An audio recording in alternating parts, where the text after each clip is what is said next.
On January 20, 2010, a young man named Sibusiso Mantashe was killed in his family's home in South Africa. But here's what makes this case extraordinary: his father is one of the most powerful politicians in the country. His family has wealth, connections, and access to every resource a grieving family could demand. And yet, a decade later, nobody has been convicted. Nobody has been arrested. The crime scene was allegedly contaminated within hours. Key witnesses have contradicted themselves. And some investigators believe critical evidence was never properly collected or preserved. This is a murder that should have been solved in weeks. Instead, it became one of South Africa's most baffling cold cases. Today, we're breaking down what happened to Sibusiso Mantashe, and why, Every mystery has a story, but not every story has an answer. Every week, we uncover the chilling cases that have haunted investigators for years. Unsolved disappearances, cold cases, and the darkest secrets waiting to be discovered. Are you ready to uncover the truth? Join us, if you dare. The Unsolved Chronicle. Despite all the power and resources behind this family, the truth remains buried. To understand what happened to Sibusiso Mantashe, we first need to understand who he was. Sibusiso Mantashe was born on August 15, 1985. He was the son of Gwede Mantashe, who would later become South Africa's Minister of Mineral Resources and a leading figure in the African National Congress, one of the most powerful politicians in the country. But in January 2010, Sibusiso was simply a 24-year-old young man at a pivotal moment in his life. He had completed his studies, was beginning his career, and was living in his family's home in Benoni, a town east of Johannesburg. By all accounts, he was a quiet, private person, not someone seeking the spotlight despite his family's prominence. On January 20, 2010, that privacy was shattered forever. According to witness accounts taken that evening, a visitor arrived at the Mantashe family home. The details of this visitor, their identity, their purpose, the exact time of arrival, would later become central to the mystery. What we know from statements given to police is this: someone came to the home. An altercation occurred. Within moments, Sibusiso Mantashe was fatally injured. The sequence of events after that moment becomes increasingly murky. According to initial police reports, Sibusiso was taken from the home and transported to a nearby hospital. But here's where the timeline becomes critical: the exact time he arrived at the hospital, the exact nature of his injuries, and the exact sequence of who called for help. All of these details have been subject to conflicting accounts. Some sources suggest Sibusiso was transported by private vehicle rather than ambulance. This matters because it means the journey time between the home and hospital is less documented, and the exact moment of death is harder to establish. By the time police arrived at the crime scene, the home had already been disrupted. Family members were present. The scene had not been sealed off. In the critical first hours of any murder investigation, the integrity of the crime scene is paramount, and in this case, that integrity appears to have been compromised before forensic teams could document it properly. Within days, investigators identified a suspect, a man believed to have visited the home on the evening of the murder. But here's where the investigation takes a troubling turn. Despite the high-profile nature of the case, despite Gwede Mantashe's position, despite national media attention, this suspect was never apprehended. In fact, according to some reports, this individual allegedly left South Africa, potentially traveling to another country. How does a murder suspect simply leave the country in a high-profile case? Border records, if they existed, were not made public. The investigation's progress, if any existed, was not disclosed. And as weeks turned into months, the case seemed to lose momentum rather than gain it. By 2010, mid-year, the case had stalled. No arrest had been made. No formal charges had been brought. And the Mantashe family, one of South Africa's most prominent families, found themselves in a situation that seemed almost incomprehensible. Their son's killer appeared to have evaded justice despite their resources and connections. This raises a question that haunts the case to this day. If a family with Gweeb Mantashe's political power and influence could not ensure their son's murder was solved, what does that say about the investigation? Was there a deliberate obstruction? Incompetence? Political interference? Or something else entirely? What we do know is this: in the years following 2010, alternative theories emerged. Some investigators privately believed that the initial suspect may not have acted alone. Others wondered whether the home's security systems, if they existed, had been reviewed. Still others questioned whether certain family members' accounts of events matched the physical evidence. But these questions were never formally addressed in a court of law, because there was never a trial. By 2015, 5 years after the murder, the case had effectively gone cold. It remained on the books as an unsolved homicide, but active investigation appeared to have ceased. Media attention had moved on to other cases. Public interest had waned. However, in 2021, more than a decade after the murder, South African media outlets reignited focus on the case. Investigative journalists began asking the questions that authorities had not: why was the crime scene contaminated?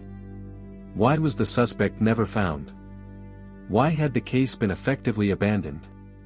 These questions brought renewed attention to what many observers began to see as a failure of the South African justice system, not necessarily through corruption or malice, but through institutional inadequacy, unclear chain of custody, and a lack of transparency that seemed disproportionate to the case's prominence. As of today, Sibusiso Mantashe's murder remains officially unsolved. Theories and oddities. The death of Sibusiso Mantashe has generated 3 primary theories, each with evidence supporting it and significant gaps that leave investigators puzzled. Let's examine them closely. Theory 1, the official narrative, a personal conflict turned violent. The most straightforward explanation, and the one authorities initially pursued, is that Sibusiso had a personal conflict with someone. This individual came to the home, an argument escalated, and violence occurred. This theory is supported by eyewitness accounts describing a visitor arriving at the home and an altercation beginning shortly after. The specificity of this narrative, a known person with a known grievance, suggests an attack by someone close to Sibusiso rather than a random intruder. But this theory has critical weaknesses.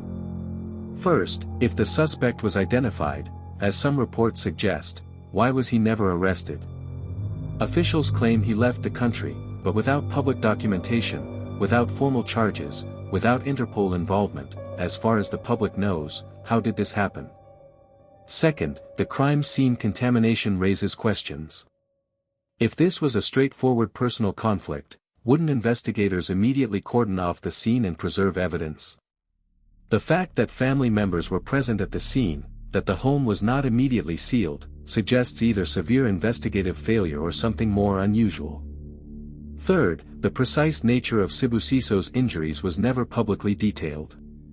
In most unsolved murder cases, authorities release information about the method of death, stabbing, shooting, blunt force trauma, to help the public understand what happened. In this case, a studied vagueness has persisted, which some observers find suspicious. Theory 2, the dark horse, political consequence. This theory is more speculative but worth examining given Gweeb Mantashe's prominence.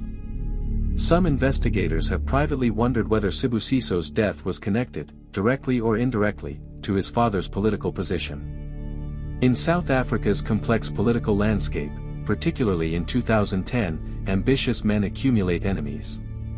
Could a rival or opponent have targeted Gweeb Mantashe's son as a message or act of retribution? This theory seems extraordinary, but it explains certain oddities. Why would authorities be reluctant to pursue the investigation aggressively if political figures were involved? Why would a suspect be allowed to allegedly leave the country without formal charges? Why would the case go cold so definitively?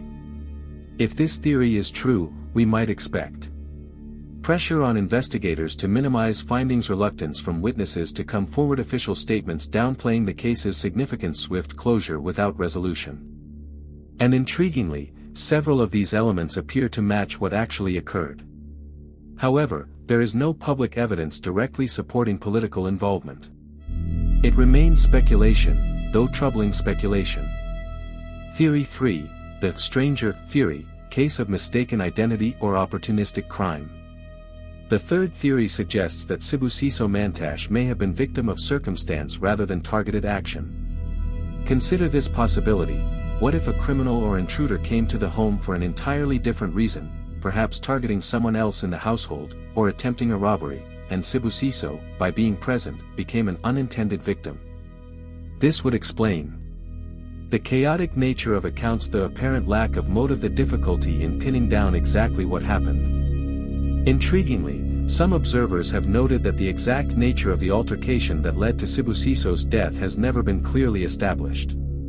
If it was a personal conflict, surely his close family would know the grievance. Yet no clear motive has ever been publicly stated. What if the person who came to the home that night was looking for someone else?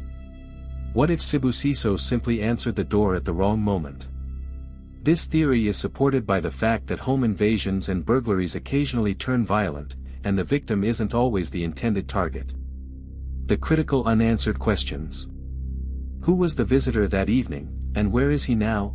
Why was the crime scene not immediately secured and documented? What exactly were Sibusiso's injuries, and does the stated cause of death align with available evidence? Were alternative suspects ever investigated beyond the primary suspect? Did Guide Mantashe's political position somehow influence the investigation, either helping or hindering it?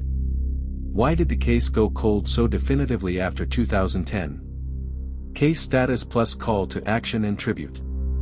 The case of Sibusiso Mantashe remains officially unsolved and effectively cold, though it remains technically open with South African police. No arrest has been made in over a decade. No formal charges have been brought. The primary suspect, if officially identified, has never been publicly named.